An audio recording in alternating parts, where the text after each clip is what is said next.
আল্লাহ বলে, বন্ধু আপনি এবার বলে দেন, জান্নাতের কথা শুননা যদি আমার কোনো বান্দা মনে মনে ভাবে যে আল্লাহ কথা তো ভালো, জান্নাতে তো যাওয়া দরকার, যাইতে তো মন চায়, তা আমি যে পরিমাণ গুনাহ করছি হুজুর, যে পরিমাণ নাফরমানি করছি, আমি কেমনে যাবো? আমার তো গুনাহ অনেক বেশি।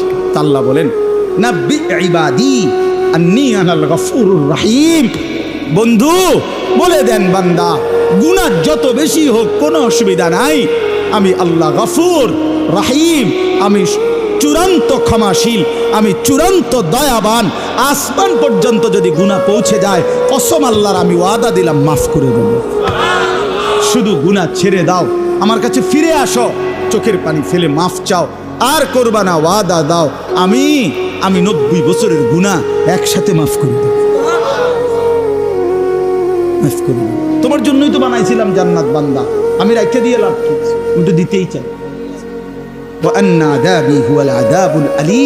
এই সর্বশেষ আল্লাহ বলছে যে হে বান্দা, এই দেখেন কথাটা শেয়াল ছেলেরা তোমরা বলো ভাই শোনো, শেষ কথা আল্লাহ তাআলা নবীকে বলছে, বন্ধু এতভাবে বললাম, জান্নাতের সৌন্দর্যের বর্ণনা দিলাম, আমি মাফ করে দিমু কইছি, হয় ফিরে আসলে মাফ, 90 বছর হোক 70 বছর হোক, আসমান পরিমাণ হোক, এরপরও আমি বলছি গুনাহ যদি ছেড়ে দেয়, আবার নতুন করে যদি আমার ইবাদত শুরু করে, আমি পিছনেরটা কি করে দেব?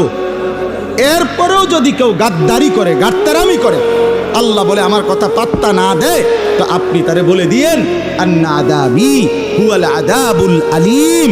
এই নাফরমান মনে রাখিস, আমি আল্লাহর আযাব কিন্তু বড়ই ভয়ানক।